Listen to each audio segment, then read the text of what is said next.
No extreme heat around here in Western New York for a while. I'm meteorologist Don Paul. Welcome to my podcast, Don Paul's Bits o' Blather on weather, climate, and the lack of extremes, which after last week's heat and humidity sounds like a good thing. Sorry for not being around on the podcast, but during this last week, my baby granddaughter was here for a visit, so that took priority. But now I'm back on track.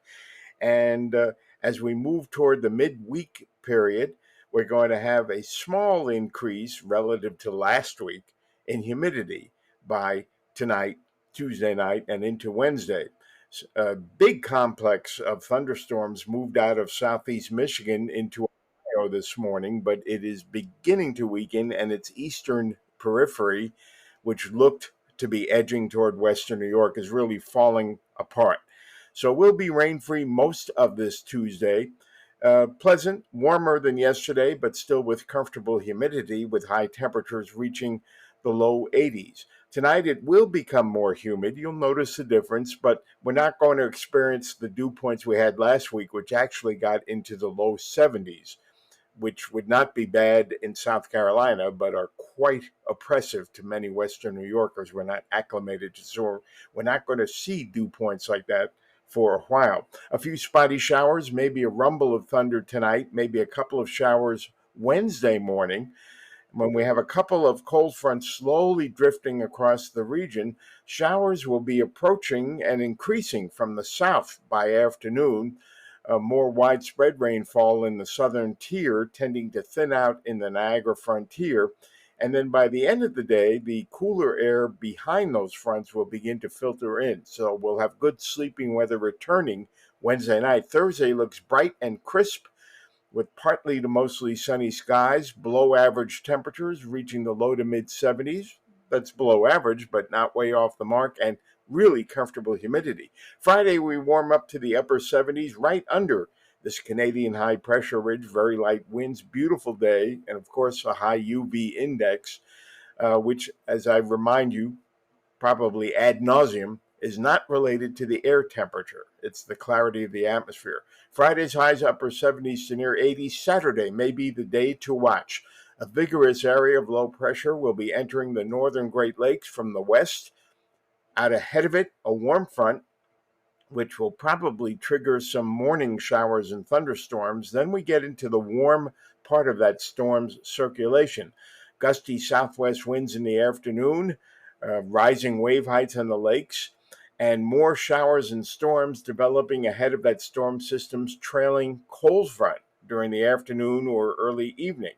There is some limited potential showing up that some of those thunderstorms could become severe. Severe meaning damaging wind gusts and containing hail. That is strictly a maybe, the severe part. But Saturday looks to be an unsettled day, temperatures reaching the low to mid 80s ahead of the cold front. Behind the front, high pressure from Canada returns on Sunday, but a couple of troughs may set off a few stray showers. Partly sunny, cooler and less humid on Sunday, low to mid 70s. Now, although there may be a few showers, much of the day will be rain-free. Good-looking Monday. As far as looking ahead to the 4th, we can't even begin to speculate about any shower chances one way or the other. It's just too far in advance. But it does look as though we will be comfortably warm on the 4th of July as opposed to overly warm or a return to that excessive heat and humidity. It's not shaping up that way in the extended range guidance. I look at the ensembles of the models, multiple runs of the models. The heat dome, that is an area of high pressure, will be suppressed to the south and southwest of us, producing oppressive heat over huge parts of the nation. But it appears that that will be in the plains, the Gulf states, some in the desert southwest, and we are seeing more of these heat domes develop in recent years and decades.